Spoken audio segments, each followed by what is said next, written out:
Hello students, today मैं आज आपके समक्ष कंजंक्शंस के यूजेस को लेकर आया हूं।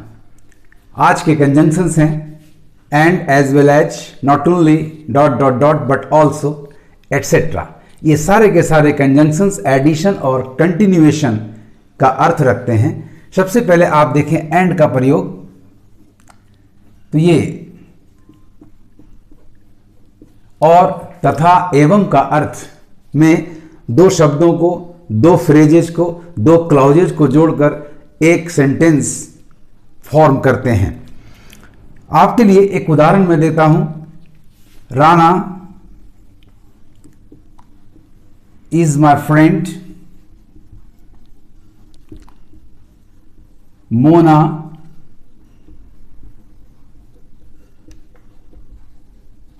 Is my friend. आप गौर से देखें, दोनों में एडिशन का सेंस जा रहा है, कंटिन्यूएशन। एक बात मैंने राणा के संबंध में कहा, दूसरी बात मैंने मोना के संबंध में कहा। अब दोनों को ऐड करना हो तो देखिए, इज माई फ्रेंड दोनों में कॉमन है। आप राणा को और मोना को जोड़ लें एंड की सहायता से, तो आपका सेंटेंस होगा Rana and Mona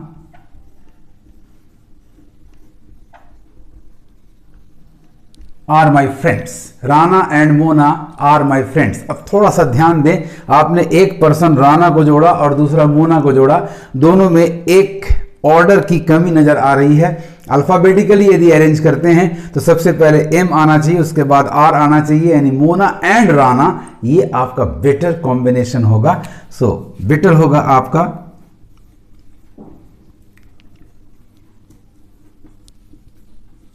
Mona and Rana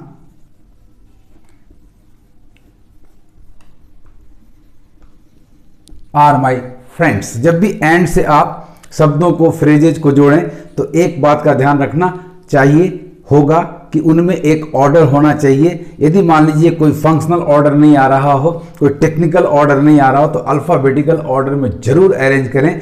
so for as the conjunction and is concerned, so the better sentence will be, और कह सकते हैं एप्रोप्रिएट करेक्ट सेंटेंस आपका होगा Mona and Rana are my friends. अब इस कंबाइंड सेंटेंस को गौर से देखें। Mona and Rana are my friends, यहां पर्सन्स की संख्या 2 है। पर्सन्स की संख्या 2 है तो एक कंजंक्शन हम लोग और लेकर आ सकते हैं। एक कंजंक्शन और है जिनका प्रयोग करके इन दो वाक्यों को जोड़कर एक बना सकते हैं, और वो है both dot dot dot and.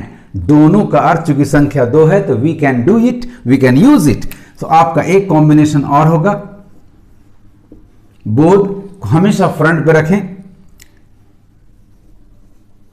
Mona and Rana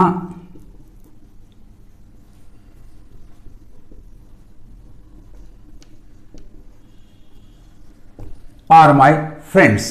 सो आप ध्यान दें, आपके दो सेंटेंसेस जो दिए गए थे, Rana is my friend, Mona is my friend, आपने कॉमन आउट कर लिया इज माई फ्रेंड, चूंकि दोनों में उपलब्ध है।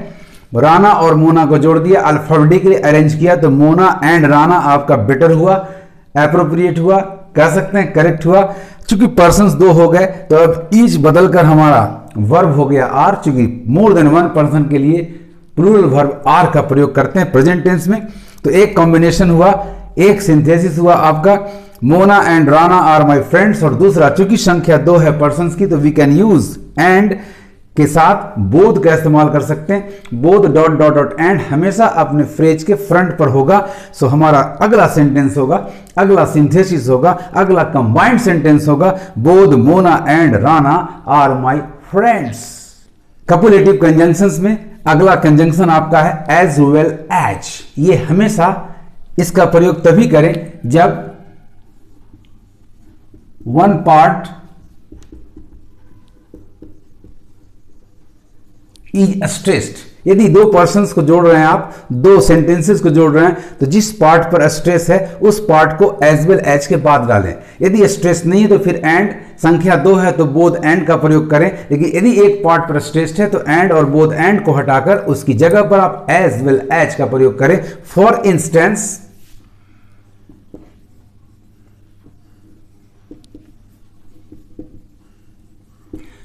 एक सेंटेंस आपका है I am going there,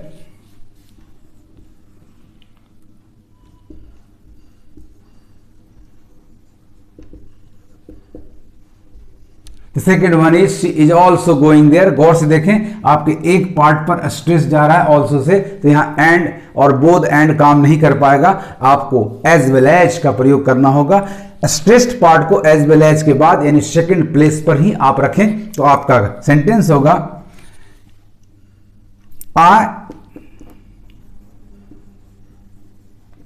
as well as she, I as well as she. And के साथ सिंटैक्स होगा हमेशा प्लूरल वर्ब लाएंगे यदि दो पर्सन्स या दो से ज्यादा पर्सन्स हैं, लेकिन एज वेल एज से यदि कंबाइन आपने किया है, जोड़ा है सेंटेंसेस को, तो फर्स्ट सब्जेक्ट के अनुसार आपकी क्रिया का एग्रीमेंट होगा। तो एज वेल एज से जोड़ा हमने आई को और शी को, फर्स्ट सब्जेक्ट आपका आई है, उसके अनुसार क्रिया होगा, तो आई के अनुसार M,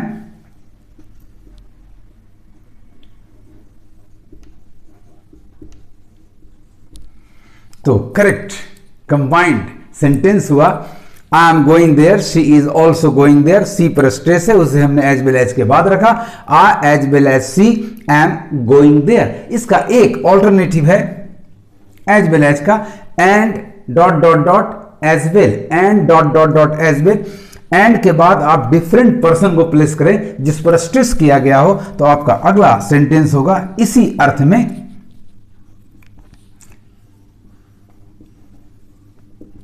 I am going there,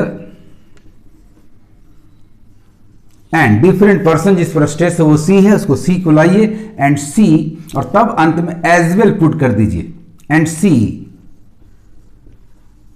as well. आपका कंजंक्शन हो गया and dot dot dot as well, I as well as she am going there. दूसरा तरीका हुआ I am going there and she as well. तीसरा तरीका होगा, चूंकि कंटिन्यूएशन है तो एंड सो का प्रयोग करेंगे। एंड सो का प्रयोग जब करेंगे तो उसके बाद आने वाला क्लाउज पार्शियली इन्वर्टेड होगा, अर्थात उसका स्ट्रक्चर वर्ब प्लस सब्जेक्ट होगा। तो देखिए कैसे जोड़ते हैं। तो फर्स्ट सेंटेंस को आप यूं ही ले आइए,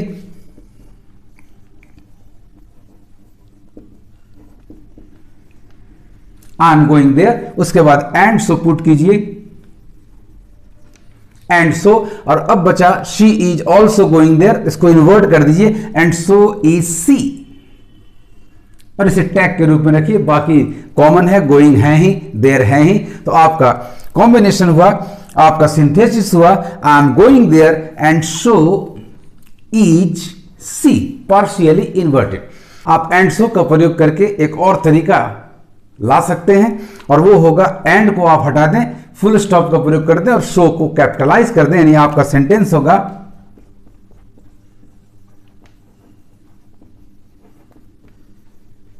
आई एम गोइंग देयर, यहां एंड कर जाए, सो इज सी, और इस तरह से आप सो का प्रयोग केवल करें। लेकिन ये सेंटेंस जुड़कर एक नहीं हो पाएगा, दो सेंटेंसेस हो जाएंगे। तो कंबाइंड सेंटेंसेस में आपका हो गया I am going there and she as well, I as well as she am going there, I am going there and so is she, और बिना जोड़े हुए आप कह सकते हैं I am going there so is C.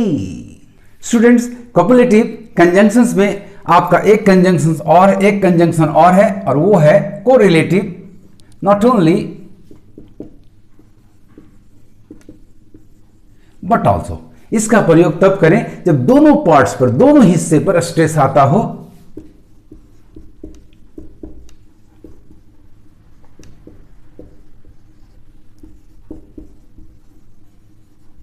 Both the parts are stressed. For example, आप देखें, she is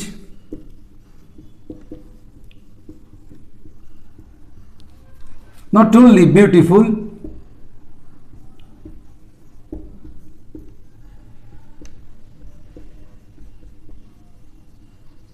she is tall also. She is not only beautiful, she is tall also. दोनों क्वालिटीज पर, दोनों एडजेक्टिव्स पर stress दिया गया है, तो एक को आप नॉट ओनली के साथ लाएं और दूसरे को बट ऑल्सो के साथ प्लेस कर दें, आपका कॉम्बिनेशन हो जाएगा। तो इसे हम जोड़ेंगे, she is not only tall, sorry, she is not only beautiful,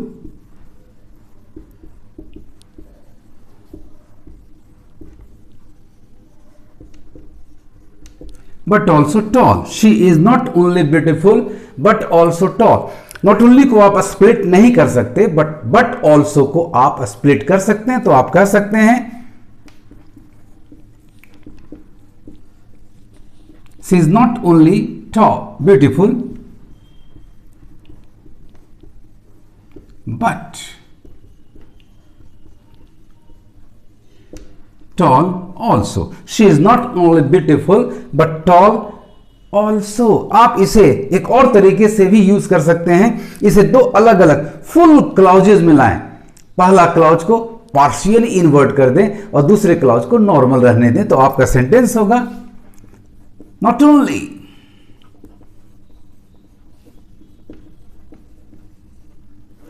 only is she beautiful